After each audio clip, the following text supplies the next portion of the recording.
¿Qué les pasa a las personas después de morir? Veamos Alma, los capítulos 40 y 42.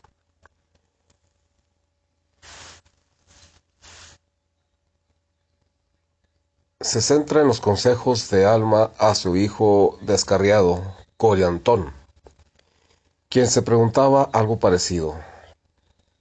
En su respuesta, Alma enseñó acerca del mundo de los espíritus, el juicio, la resurrección, la ley de la restauración y el castigo de los pecadores. Al concluir sus enseñanzas a Coriantón, Alma contestó preguntas sobre cómo sería la vida sin el arrepentimiento, el pecado, la ley y el castigo. Las respuestas de Alma a su hijo nos ayudan asimismo a entender el plan de felicidad y la justicia y misericordia de Dios y cómo afectan nuestro progreso eterno. Todo es como un día para Dios. Alma 40 del 4 al 10. Después de testificar a Coriantón de la realidad de la resurrección, Alma expresó incertidumbre en cuanto al momento de la resurrección de toda la humanidad. Ese tipo de dudas no inquietaban a Alma, ya que dijo: todo es como un día para Dios. Alma 40, verso 8. El profeta José Smith,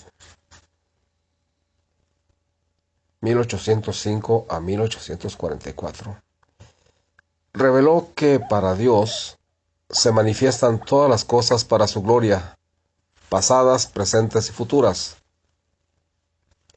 y están continuamente delante del Señor. Doctrina y Convenios 130, verso 7. El elder Neal A. Maxwell, 1926 a 2004, del Quórum de los 12 Apóstoles, explicó cómo se hacen las cosas a la manera del Señor. Dios se encontraba en su redentora labor mucho antes de que empezara el tiempo mortal en esta tierra, y seguirá en su obra aún después de que ya no exista dicho tiempo mortal. Doctrina y Convenios 88-110. Alma 48. Misericordiosamente las cosas se harán a la propia manera de Dios y no a la nuestra. Doctrina y Convenios 104, verso 16. Entonces los propósitos de Dios, su paciencia, su poder y su inmenso amor, que ya estaban en funcionamiento mucho antes de que el tiempo fuese, también seguirán en funcionamiento incluso después de que el tiempo deje de ser. Doctrina y Convenios 88-100, Alma 48. Estas y otras verdades se hallan entre lo que Pablo llamó lo profundo de Dios. Primera de Corintios 2:10. El profeta José Smith también dijo que el gran Jehová contempló todos los acontecimientos relacionados con la tierra en lo que al plan de salvación concierne, antes que ésta llegara a existir o aún antes de que todas las estrellas del alba alabaran con regocijo lo pasado, lo presente y lo futuro, fueron y son para él un eterno hoy. Historia de la Iglesia, tomo 4, página 597. Los espíritus de todos los hombres son llevados de regreso a ese Dios que les dio la vida. Alma 40:11. Si al morir entramos en el mundo de los espíritus y no en la presencia misma de Dios, ¿qué hemos de entender por las palabras de Alma? El presidente Joseph Fielding Smith, 1876-1972, explicó que Alma no quiso decir forzosamente que se nos lleve de regreso a la presencia de Dios. Las palabras de Alma, en Alma 40:11, a mi modo de ver, no tienen la intención de comunicar la idea de que todos los espíritus regresan a la presencia de Dios, para que se les designe un lugar de paz o de castigo y ante él recibir su sentencia individual. Ser llevados de regreso a Dios, y comparemos con Eclesiastés 12:7, sencillamente quiere decir que su existencia terrenal ha llegado a su fin y que han regresado al mundo de los espíritus, donde se les asigna un lugar según sus obras con los justos o los injustos, para allí esperar que llegue la resurrección. De regreso a Dios es una frase que tiene equivalentes en muchas otras situaciones bien conocidas. Por ejemplo, un hombre pasa un tiempo dado en algún campo misional extranjero y cuando se le releva y regresa a Estados Unidos, puede que diga: es maravilloso estar de nuevo en casa, por más que su casa quede en alguna parte de Utah o Idaho o del oeste del país.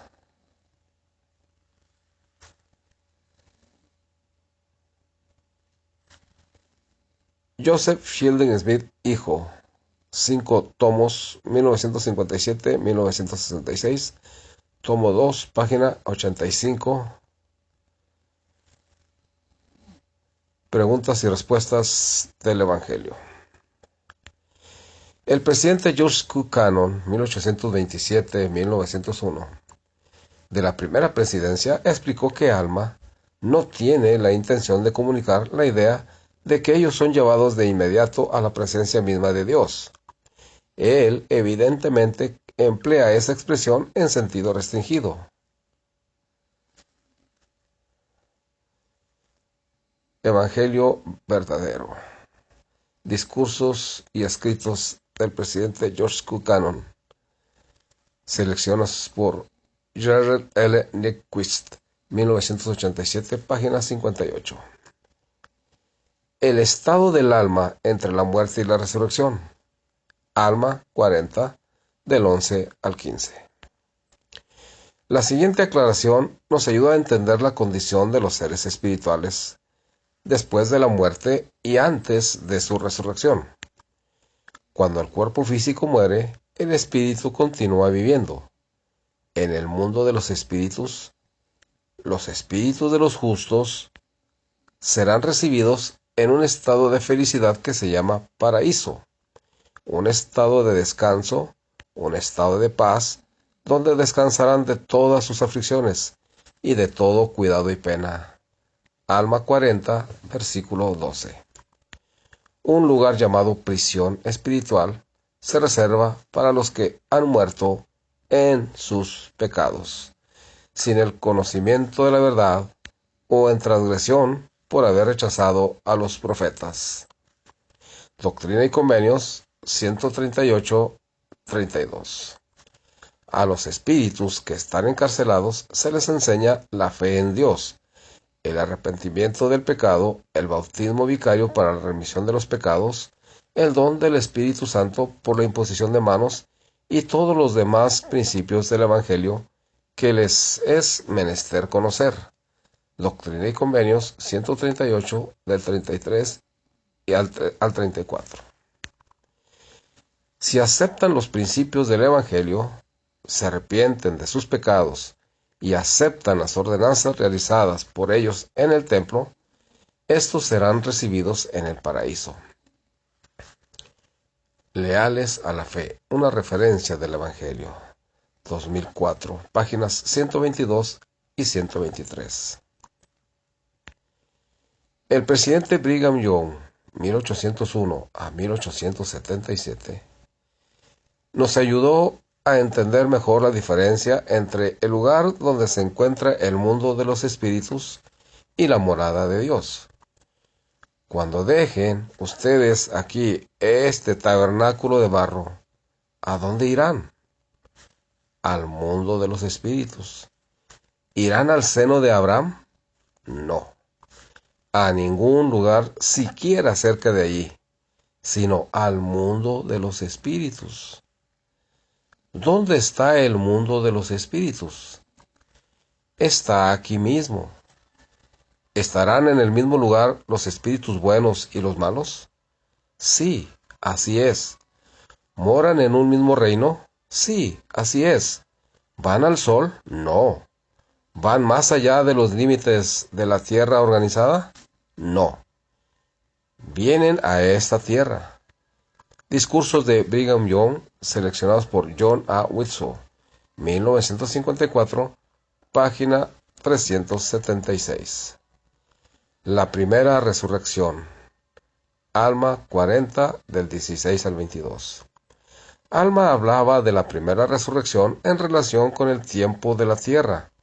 Jesucristo habría de resucitar primero, después de quien prontamente resucitarían los rectos o los justos que hubiesen vivido y muerto desde el principio de los tiempos de nuestra tierra mortal, hasta la época de la resurrección de Cristo. Véanse Alma 40, 16, Alma 40, versos 16 y 20, y Doctrina y Convenios, sección 133, versos 54 y 55. A esta resurrección Alma le llamó la primera resurrección. El presidente Joseph Fielding Smith explicó que la primera resurrección abarca distintos periodos y acontecimientos. Aunque se produjo una resurrección general de los justos en la época en que Cristo se levantó de entre los muertos, es costumbre entre nosotros hablar de la resurrección de los justos con relación a la segunda venida de Cristo y llamarla la primera resurrección. Es la primera para nosotros, pues tenemos poco que pensar o poca preparación o poca preocupación en cuanto a lo que ya pasó. El Señor ha prometido que al tiempo de su segundo advenimiento, los sepulcros se abrirán y los justos saldrán para reinar con Él en la tierra durante 1000 años. En ocasión de la segunda venida de Cristo, los que hayan dormido en sus sepulcros saldrán, porque serán abiertos sus sepulcros, y también ellos serán arrebatados para recibirlo en medio del pilar del cielo. Ellos son de Cristo, las primicias, los que descenderán con él primero, y los que se encuentran en la tierra y en sus sepulcros, que son los primeros en ser arrebatados para recibirlo. Y todo esto por la voz del son de la trompeta del ángel de Dios. Doctrina y Convenios, 88, versos 97 a 98. Estos son los justos, aquellos cuyos nombres están escritos en el cielo, donde Dios y Cristo son los jueces de todo. Son hombres justos hechos perfectos mediante Jesús, el mediador del nuevo convenio, que obró esta perfecta expiación derramando su propia sangre. Doctrina y Convenios 76, del 68 al 69. Tras este gran acontecimiento, y después de que el Señor y los justos hayan sido levantados para recibirlo, y hayan descendido sobre la tierra, ocurrirá otra resurrección. Esta puede ser considerada como parte de la primera, aunque ocurrirá posteriormente. En esta resurrección saldrán aquellos del orden terrestre, los que no fueron dignos de ser arrebatados para recibirlo, pero son dignos de salir a gozar del reinado milenario. Doctrina de Salvación, compilaciones de Bruce R. McConkie, 3 tomos, 1954 a 1956, tomo 2, páginas 278 y 279. El elder Bruce R. McConkie, 1915 a 1985, del Quórum de los 12 Apóstoles, dio la siguiente explicación sobre la primera resurrección, también conocida como la resurrección de los justos o la resurrección de vida. Los que se levantan en la mañana de esta resurrección lo hacen con cuerpos celestiales y heredarán una gloria celestial. Estos son las primicias de Cristo. Los que se levantan en la tarde de esta resurrección lo hacen con cuerpos terrenales y por ende heredarán ese reino. A estos se los describe como los que son de Cristo a su venida. Todos los que han resucitado hasta ahora han recibido cuerpos celestiales. Los seres terrenales no comienzan a resucitar sino hasta después de la segunda venida. Doctrina y Convenios 76, versos 50 al 80 y sección 88, versos del 95 al 99. Doctrinas del Nuevo Testamento, comentarios. 3 tomos, 1971 y 1973. Tomo 1, página 196. Propia y perfecta forma. Alma 40, verso 23. El elder Dellin H. Oaks, del Quórum de los 12 Apóstoles, mencionó el consuelo que se siente al saber que en la resurrección se corregirán los defectos. Qué reconfortante es saber que todos los que hayan tenido alguna desventaja en la vida, debido a los defectos de nacimiento, a heridas mortales, a enfermedades o al deterioro natural debido a la edad avanzada, resucitarán en su propia y perfecta forma. La seguridad de la resurrección nos da fortaleza y perspectiva para soportar los desafíos de la vida terrenal que enfrenta cada uno de nosotros y de nuestros seres queridos, como por ejemplo las deficiencias físicas, mentales o emocionales que traemos al momento de nacer o que adquirimos durante la vida terrenal. Gracias a la resurrección, sabemos que esas deficiencias de la vida mortal son solamente temporales o temporarias. Véase Leona, julio de 2000, páginas 18 y 19. El presidente Joseph F. Smith, 1838 a 1918, dijo lo siguiente sobre las deformidades en la resurrección. Se quitarán las deformidades, se eliminarán los defectos, y los hombres y las mujeres lograrán la perfección de su espíritu, la perfección que Dios dispuso en el principio. Él tiene por objeto que los hombres y las mujeres, sus hijos que nacen para llegar a ser herederos de Dios y coherederos con Jesucristo, sean perfeccionados tanto física como espiritualmente, obedeciendo la ley por la cual Él ha proporcionado los medios para que llegue esa perfección a todos sus hijos. Doctrina del Evangelio, 1978, página 32.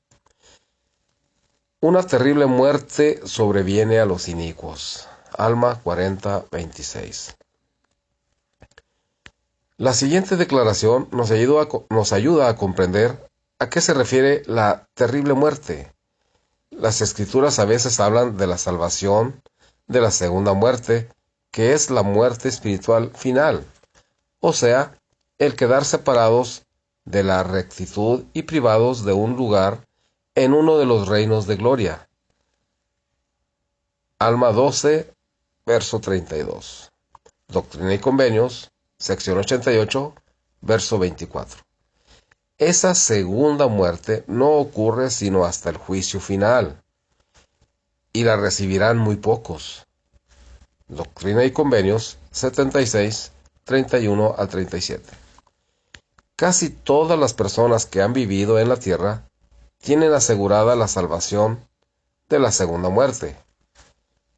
Doctrina y Convenios, sección 76, versos del 40 al 45. Leales a la fe, página 175. La ley de la restauración. Alma, capítulo 41. Como muchas personas en la actualidad, Coriantón podrá haberse preguntado ¿por qué es importante llevar una vida recta si todos reciben las bendiciones de la resurrección? Alma 41.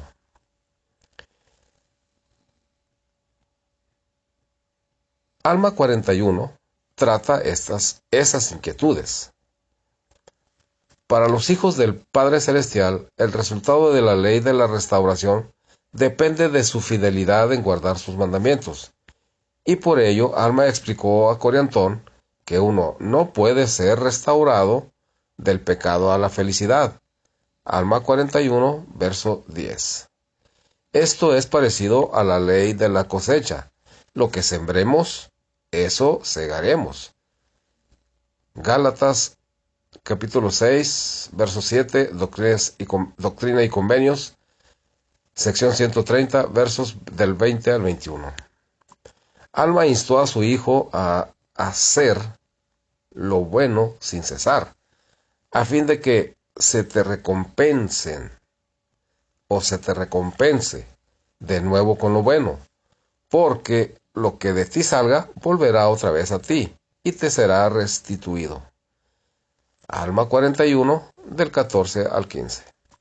Alma además enseñó a su hijo que la ley de la restauración determina que en la resurrección el cuerpo se restituirá perfectamente. El alma será restaurada al cuerpo. Sí, ni un cabello de la cabeza se perderá. Alma 40, 23. No obstante, el grado de gloria del cuerpo resucitado depende del grado de fidelidad de cada persona. Doctrina y Convenios 88, versos 28 al 32. La maldad nunca fue felicidad. Alma 41, verso 10. El consejo que sigue recalca la importancia de buscar la felicidad, viviendo de acuerdo con las normas del Evangelio. Muchas personas intentan encontrar felicidad y satisfacción en actividades que son contrarias a los mandamientos del Señor. Al no reconocer el plan que Dios tiene para ellas, rehúsan la única fuente de felicidad verdadera y se entregan al diablo, quien busca que todos los hombres sean miserables como él. Segunda de Nefi 2, verso 27. Con el tiempo aprenden la verdad que existe en la advertencia de Alma a su hijo Coriantón. La maldad nunca fue felicidad. Alma 41, verso 10. En la búsqueda de la felicidad, recuerda que la única manera de lograr la felicidad verdadera es vivir el Evangelio. Al esforzarte por guardar los mandamientos, al orar por fortaleza, al arrepentirte de tus pecados, al participar en actividades recreativas edificantes y al prestar servicio significativo, encontrarás un regocijo interior que será eterno y aprenderás a divertirte dentro de los límites que ha fijado un amoroso Padre Celestial. Leales a la fe, página 93. Un tiempo de probación. Alma 42, versos del 1 al 10. El elder L. Tom Perry, del Quórum de los 12 Apóstoles, explicó el propósito de este tiempo de probación que llamamos vida terrenal. El objetivo principal de nuestra vida en la tierra es permitir que nuestro espíritu, que existía antes que el mundo se creara, se una a un cuerpo para aprovechar la gran oportunidad de esta vida mortal. La fusión de estos dos nos ha dado el privilegio de crecer, desarrollarnos y madurar en una forma que solo nos es posible cuando el espíritu y el cuerpo están juntos. Con nuestro cuerpo pasamos por ciertas pruebas en este estado de nuestra existencia que llamamos probatorio. Esta es una época de aprendizaje y de pruebas para demostrar que somos dignos de tener otras oportunidades en la eternidad. Y todo esto es parte del divino plan que nuestro Padre tiene para sus hijos. Leona, julio de 1989, página 16. Mientras servía en calidad de 70, el elder Ronald E. Pullman añadió que la vida terrenal es un tiempo para aprender a reconocer los polos opuestos y escoger entre ellos, o sea, el bien y el mal. El plan de salvación que nos fue presentado y lo aceptamos en nuestra existencia premortal incluye un periodo de probación en la tierra durante el cual experimentamos polos opuestos. lo amargo y lo dulce. Tomamos decisiones, aprendemos las consecuencias de esas decisiones y nos preparamos para regresar a la presencia de Dios. El experimentar la adversidad es una parte esencial de ese proceso. Con un conocimiento de esto, decidimos venir a la vida terrenal. Segunda de Nefi, capítulo 2, versos del 11 al 16. Liaona, julio de 1989, páginas 28 y 29. El elder William R. Bradford, de los 70, concluyó que el propósito de la vida terrenal es llegar a ser como nuestro Padre que está en los cielos. Esta vida es un periodo de probación. Es un don maravilloso de tiempo durante el cual podemos aprender a ser como nuestro Padre Celestial al seguir las enseñanzas de su Hijo Jesucristo. El sendero por el que nos dirige no es enredado, es sencillo, derecho e iluminado por el Espíritu. Liaona, julio de 1992, página 33. Las leyes de la justicia y la misericordia. Alma 42, versos del 11 al 31. El presidente Boyd K. Packer, presidente del Quórum de los 12 Apóstoles, explicó que el sacrificio del Salvador permite que se nos extienda misericordia sin violar la ley de la justicia. Cada uno de nosotros vive con algo así como un crédito espiritual. Algún día se cerrará la cuenta y se demandará el pago del saldo. Por más indiferente que nos resulte ahora, cuando ese día llegue y se haga inminente el cierre de la cuenta, miraremos ansiosamente a nuestro alrededor buscando a alguien, a quien sea, que nos ayude. Y por la ley eterna, la misericordia no puede ser extendida a menos que exista alguien tan dispuesto como capaz de tomar nuestra deuda, pagar el precio y arreglar los términos de nuestra redención. A menos que haya un mediador, a menos que tengamos un amigo, verdaderamente deberá recaer sobre nosotros el peso total de la justicia, sin atenuantes, sin simpatía. El precio total de cada transgresión, por pequeña o grande que sea, se nos arrancará hasta que hayamos pagado el último cuadrante. Pero sepan esto, la verdad, la gloriosa verdad, proclama que existe un mediador. Porque hay un solo Dios y un solo mediador entre Dios y los hombres, Jesucristo, hombre. Primera de Timoteo, capítulo 2, verso 5. Mediante él se puede extender plenamente la misericordia a cada uno de nosotros, sin temor a violar la eterna ley de la justicia. Esta verdad es la raíz misma de la doctrina cristiana. La misericordia no se extenderá de forma automática, se hará mediante convenio con él y de acuerdo con sus términos, sus generosos términos, que incluyen como requisito absolutamente esencial el bautismo por inmersión para la remisión de los pecados.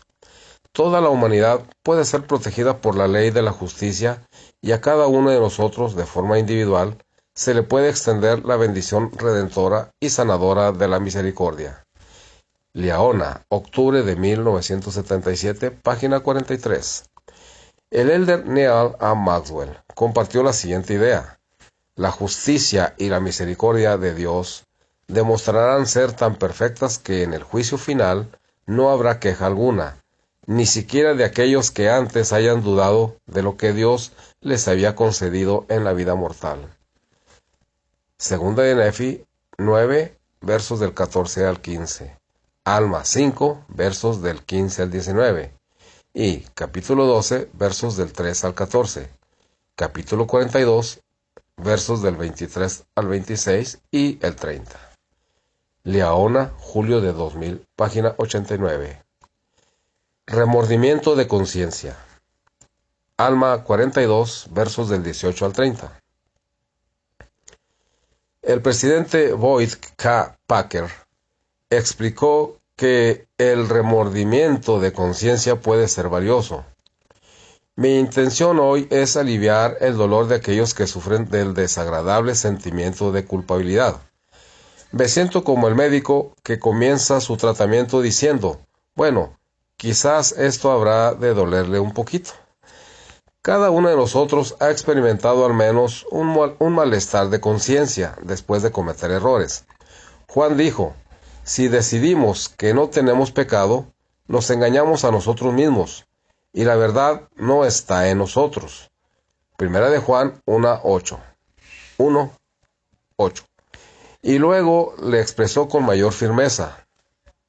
Y luego lo expresó con mayor firmeza. Si decimos que no hemos pecado, lo hacemos al Señor mentiroso, y su palabra no está en nosotros. Primera de Juan 1, verso 10.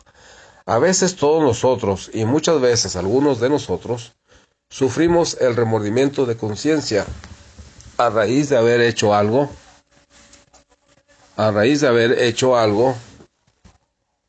malo o de no haber hecho ciertas cosas. Tal sentimiento es para el espíritu lo que el dolor es para el cuerpo. Todos cometemos errores. A veces nos perjudicamos a nosotros mismos y ofendemos seriamente a otros de maneras que no podemos remediar solos. Destrozamos cosas que no podemos reparar por nosotros mismos. Es entonces algo natural que sintamos culpa, humillación y sufrimiento que por nosotros mismos no podemos curar. Entonces es cuando el poder sanador de la expiación nos ayudará.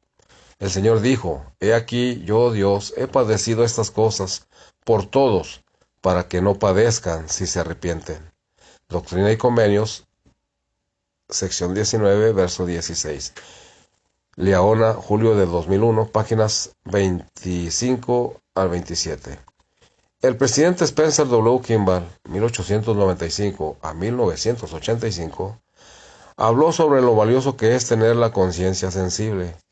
Cuán maravilloso es que Dios nos haya conferido esta guía sensible, pero a la vez fuerte, que llamamos la conciencia.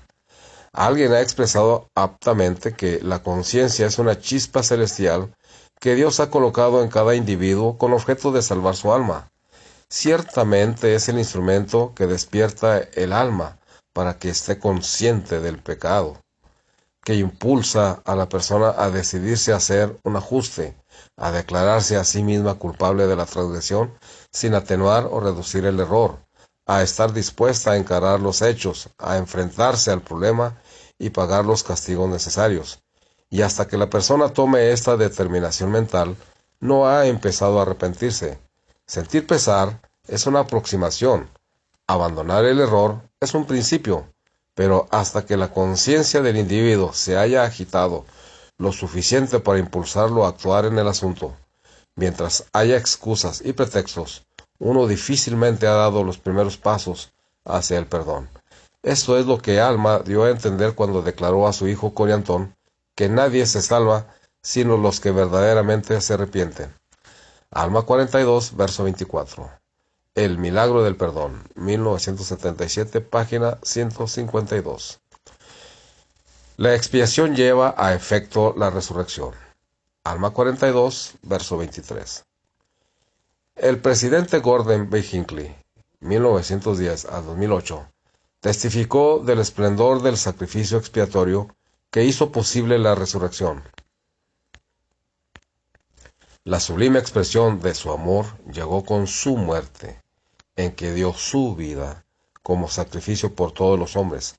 Esa expiación que se llevó a cabo en inconcebible dolor se convirtió en el acontecimiento más grandioso de la historia, un acto de gracia en el cual el hombre no contribuyó nada, pero que trajo consigo la seguridad de la resurrección para todos aquellos que hayan vivido o que vivirán sobre la tierra. Ningún otro acto en toda la historia humana se le compara. Ningún otro suceso jamás ocurrido se le puede igualar, totalmente libre de egoísmo y con amor incondicional para toda la humanidad. Se convirtió en un acto de misericordia sin igual para toda la raza humana. Luego, con la resurrección, aquella primera mañana de Pascua, vino la triunfal declaración de inmortalidad. Bien lo expresó Pablo, porque así como en Adán todos mueren, así también en Cristo todos serán vivificados. Primera de Corintios 15:22. El Señor no solo concedió las bendiciones de la resurrección a todos, sino que abrió el camino a la vida eterna para todos aquellos que observen sus enseñanzas y mandamientos. Liaona, enero de 2000, página 87.